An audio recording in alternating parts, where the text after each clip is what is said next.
और जिसको ज्यादा नींद आती है समझ लो बस अब वो खोपड़ी से काम नहीं ले रहा, इसलिए नींद बहुत आ रही। हर समय नींद, जहां बैठे वहीं सो गए, थोड़ा मूड लटकाया और लार टपकाया, फिर अपनी ही लार चाट लिया, बोले टेस्ट अच्छा है। सब ये हाल। जिम्मेदार व्यक्ति को जगह जगह नींद नहीं आती है। जिम्मेदार व्यक्ति सोए हुए संसार को जगाने का काम करता है, सोते हुए परिवार को जगाने का काम करता है, और अधर्म में सोया हुआ जगत उसको भी जगाने के लिए उसका जन्म होता है। बोलिए सदगुरु भगवान की जय। मैं देखता था स्कूल में जब हम पढ़ते थे, कई बच्चे सो जाते थे, सामने टेबल पर सिर रख के सोते थे, और शिक्षक भी बड़ा मजेदार, वो पढ़ाता रहता था, उसको दिखता नहीं था कौन सो रहा। क्लास खत्म हुआ, शिक्षक निकल गया, वो उठ के बाहर गए, मुंह धो के फिर आ गए। फिर इंग्लिश का पीरियड आ गया। इंग्लिश बड़ी दुखदाई है, मेरी आफत आई है, पढ़ना लिखना की ऐसी की तैसी, और बोऊंगा मक्खा चराऊंगा भैंसी। बहुत डरते हैं लोग पढ़ाई से, और जबकि पढ़ाई में बहुत आराम है। दुनिया का कोई भी काम करो आप, स्कूल जाने से सब कठिन है। खेत में जाओगे, धूप लगेगी, धूल लगेगी, कीचड़ लगागा, कीड़े मकोड़े रेंगेंगे, काटेंगे, खुजली होगी, पत्ती छुएगी, और सब शरीर में मिट्टी लगेगी, पसीना आएगा, प्यास लगे, भूख लगे, गंदगी है वहाँ, सब मक्का में धक्का खाते रहो। लेकिन स्कूल जाओगे, फर्स्ट क्लास जूते पाँव में होंगे, फर्स्ट क्लास ड्रेस आपके बदन पर होगी, और एक थैला तुम्हारे पास होगा किताबों का, और ऐसे जाओगे जैसे कोई डिस्ट्रिक्ट मजिस्ट्रेट आ रहा है। क्या बात है। और जो बचपन में पढ़ाई नहीं करता और जवानी में खूब ठेला ढकेलता है, 4 पहियक ठेला ढकेलता, 3 पहियक ठेला ढकेलता है। और कई लोगों को मैंने देखा, पति आगे ठेला खींचता, पत्नी पीछे से ढकेलती, दोनों एक ही मॉडल। फिर फंस गए ना। पत्नी भी एक अक्षर नहीं पढ़ाई किया, बेटा भी नहीं पढ़ा, पति भी नहीं पढ़ा। सब शिक्षा और संस्कार, परिश्रम और साहस और सही डिसीजन, ये आपके घर की गरीबी को दूर कर देते हैं। इसलिए निवेदन करूंगा, मौका बहुत अच्छा है विद्यार्थियों के लिए। इसमें जो विद्यार्थी आए हैं, स्टूडेंट, वो जरा हाथ ऊंचा करके बताएं। स्टूडेंट लोग हाथ उठाइए। 1 2 3 4 5 6 7 8 9।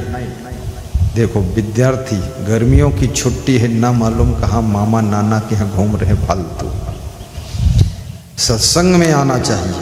अपने अपने घर के बच्चों को लेकर आइए, क्योंकि बच्चा अगर सत्संग नहीं सुनता, संस्कार नहीं प्राप्त करता, तो बच्चा आपके हाथ से निकल जाएगा।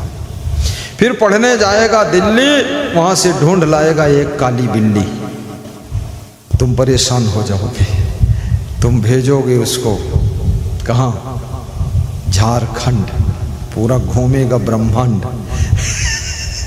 चक्कर काटेगा। थोड़ा सत्संग का असर पड़ना चाहिए। तो मैं बता रहा था, मांगने की कला सीखो।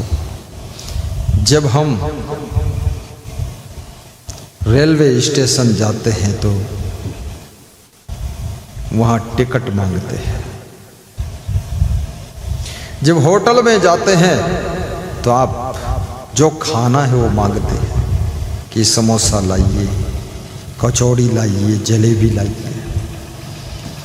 मांगने से सारा संसार चलता है।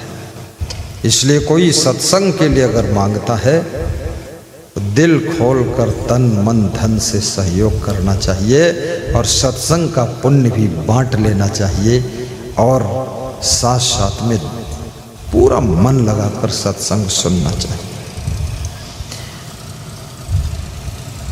धन्य है ये महतो परिवार, जिनके मन में अचानक इच्छा हो गई कि गुरु जी को बुलाओ। पहले से कोई सेटिंग ही नहीं थी। श्री तपन कुमार का मन था कि गुरुजी या तो पधरौनी कर दें या तो सत्संग ही कर दें। मैंने कहा जल्दी डिसीजन लो, टाइम नहीं प्रचार प्रसार का। डिसीजन लिया, बीच में एक दिन बचा, थोड़ा प्रचार हुआ, गाड़ी आ गई, 20 गांव में अनाउंस हो गया और फट से वो प्रवचन हो गया। अब इस प्रचार प्रसार की कार्य शैली को आपको आगे बढ़ाना है। आपके पास मोबाइल है, जितने नंबर है सबको लगा दो कि आइए पधारिए, यहाँ सत्संग की वर्षा हो रही। ये आप कार्य संभाल लो। संभाल लेंगे सब लोग कि नहीं संभालेंगे? बोलते क्यों नहीं? बोलो संभालूंगा। हाँ तो संभालना। यहाँ से निकलते ही बस मोबाइल चालू, सबको सूचना दो, व्हाट्सएप करो, यहाँ का पोस्टर शेयर कर दो कि प्रचार, आइए आइए गुरुजी सस्ते में आ गए, अच्छे में आ गए। एक तरफ मक्का पक गया है, दूसरी तरफ गुरु आ गया है। आइए, मक्का एक दिन बाद काट लेंगे, अब कोई पानी वानी नहीं बरसेगा, डरो मत, सब सूखा रहेगा। ये तो कोशिश करके बरसाया गया, तब बरसा नहीं बरसता, टेम्परेचर बहुत बढ़ रहा था। और ऐसा वरुण देवता की कृपा कि कोई सत्संग बिगड़ा नहीं, पानी भी बरसा। हमारे आश्रम पर 8 अप्रैल को सत्संग समाप्त हुआ और 9 अप्रैल को बादल आ गए रात में, और 10 अप्रैल को इतना जोर से बरस दिया, ऐसा लगा कोई टैंकर ही उलझ गया है। पूरे यूपी में बरस दिया। मैं हवाई अड्डे पर था बिहार आने के लिए, इतना पानी भरा हवाई अड्डे पर, 10 मिनट में ही भर दिया। तो मैं डर गया कि बिहार का प्रोग्राम बिगड़ जाएगा, खगड़िया का। तो फिर हाथ जोड़ा, हे गुरु भगवान थोड़ा दया रखना, गरीब लोग सत्संग कर रहे, पानी बरसेगा, बिगड़ जाएगा। तो एक बूंद वहाँ बरसा ही नहीं, पहले से सब भर दिया, सब धूल खत्म, सब पूरा पेड़ पौधे धो गए और किसान की टेंशन खत्म, जिसके खेत में पानी की जरूरत थी थोड़ा मिल गया। याद रखना, शुभ कार्य करने वालों का साथ प्रकृति भी देती है। धर्म के लिए जो लोग जिंदगी जीने की कोशिश करते हैं, उनके साथ में कुदरत भी कदम में कदम मिलाकर काम करती है। और जो लोग, याद रखना, धर्म का विनाश करने की कोशिश करते हैं, कुदरत उनके ऊपर कहर ढा देती है और उनको सबको बर्बाद करती है। इसलिए आप हमेशा धर्म की राह पर चलें। आइए केवट का प्रसंग भी लेता हूं। जब राम निषाद राज के साथ में गंगा के तट पर पहुंचते हैं, केवट से नाव मांग रहे हैं। मांगी नाव न केवट आना, कहरी तुम्हारे मरम मरि जाना। केवट एक साधारण व्यक्ति है, लेकिन कहता भगवान मैं तुम्हारा मर्म जानता हूं। और जो लोग मर्म को समझते हुए कभी फेल नहीं होते।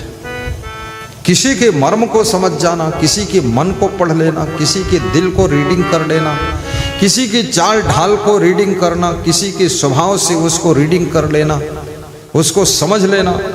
किताब पढ़ना आसान है, डिग्री प्राप्त करना आसान है, लेकिन मनुष्य के मन को पढ़ करके डिग्री ये प्राप्त करना बहुत कठिन है। और जो मनुष्य का मन नहीं पढ़ पाता है, वो जिंदगी में कभी सफल नहीं होता है, सफल नहीं होता। आप अपनी स्त्री के मन को भी पढ़िए, अपने बच्चों के मन को पढ़िए, अपने माता पिता के मन को पढ़िए, दादा दादी के मन को पढ़िए, ग्रामवासियों के मन को पढ़िए। हवाएं किधर बह रही इसको भी पढ़िए, चुनाव की लहर किधर चल रही इसको भी पढ़िए। एक नेता मुझे मिला, मैंने कहा प्रचार प्रसार कम कर रहे हो, कुछ दिख नहीं रहा। बोले हारना सुनिश्चित है, हवाओं को समझ चुका हूं, तो पैसा बिगाड़ने से कोई मतलब नहीं, आराम से कर रहा हूं। जहां 50 लाख खर्च करता था, बस 5 लाख में हारना सुनिश्चित। क्यों? बोले हवाएं चल रही। क्यों? बोले आंधी आई है। क्यों? बोले तूफान है, उड़ जाएंगे सब। कौन तूफान? बोले मोदी की आंधी में सब उड़ेंगे। जनता का मन खतरनाक हो चुका है। ये आज की 10 साल पहले की बात कह रहा हूं। लहर आ गई थी, अब उतनी लहर नहीं है, थोड़ा ठंडी हुई है, अब आराम से हवा चलती है, अब दूसरों की भी हवाएं चलती है, क्योंकि सब दिन होत न एक समान। धीरे धीरे दूसरों का भी जमाना आता है। तो याद रखना, हवाओं को भी पढ़ो, लोगों का रुख पढ़ो, लोगों का मुख पढ़ो, लोगों का दुख पढ़ो, लोगों का सुख पढ़ो। किसके मन में क्या चल रहा है इसको भी पढ़ने की कोशिश करो। परिवार के सदस्यों को रीडिंग करो, अपनी बेटियों को पढ़ो।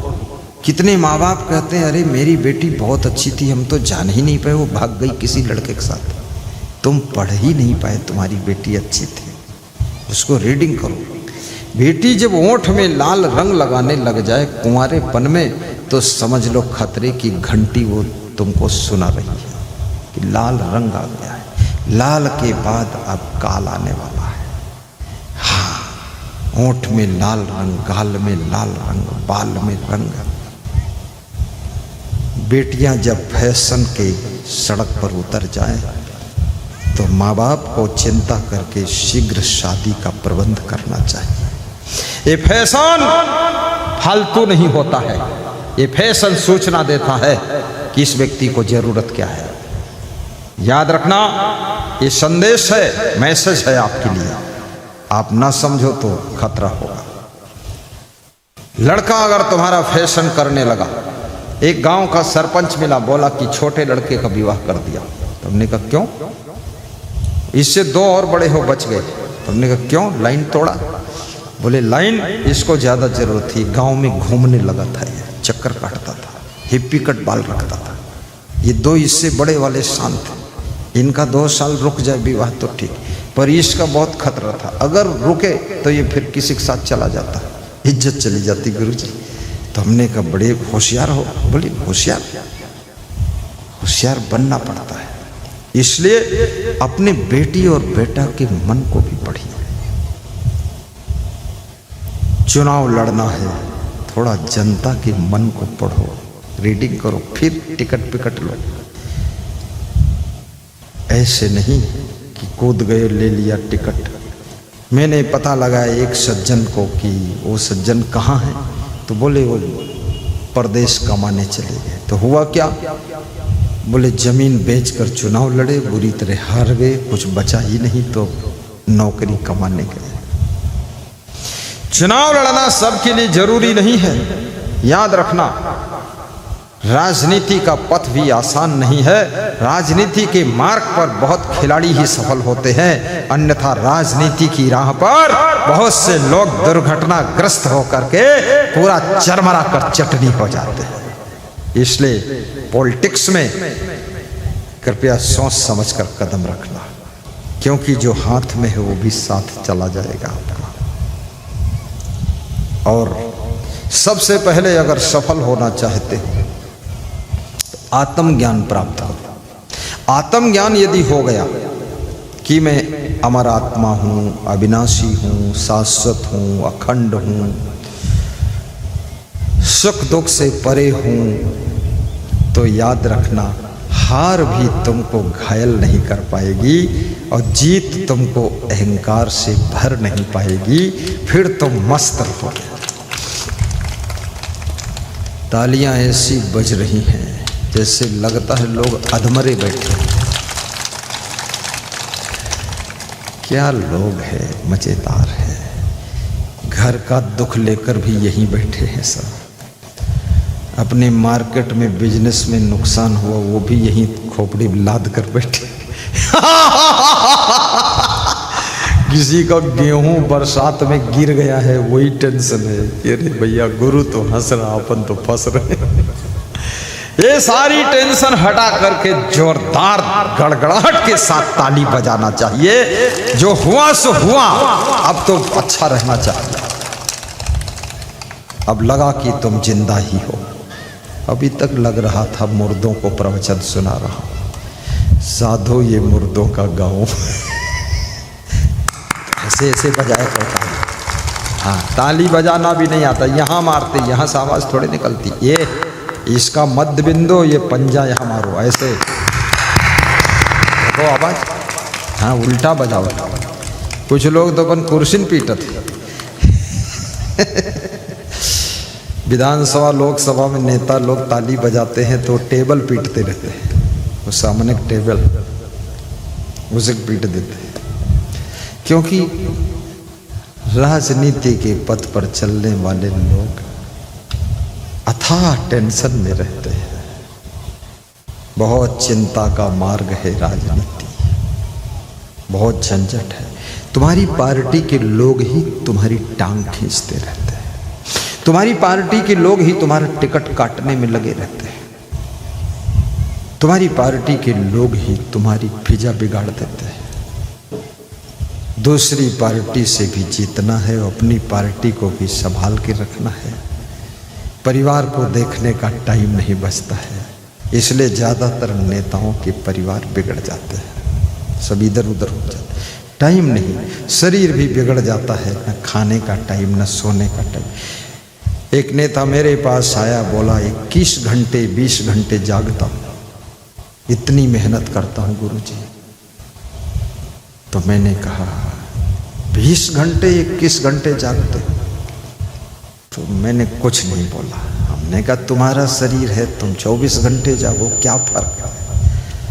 फिर मेरे गाड़ी के पास आया तो मेरी गाड़ी में मेरा बेड देखा, बिस्तर और रजाई देखा, तो बोला इसमें सो जाते हो क्या गुरुजी? मैंने कहा मैं तो 10 घंटा सोता हूँ। बोला मैं तो 3-4 घंटे ही सो पाता हूँ। हमने कहा तुम 8 घंटे सोना शुरू करो। बहुत जागने से भी कुछ हासिल होने वाला नहीं है और रात दिन सोने से भी कुछ मिलने वाला नहीं है। इसलिए याद रखना, कम से कम 7 से 8 घंटे की नींद लीजिए ताकि शरीर स्वस्थ रहे और हंसती हुई जिंदगी बिताइए। कर्म कीजिए लेकिन कर्म के फल की इच्छा छोड़ दीजिए। निष्काम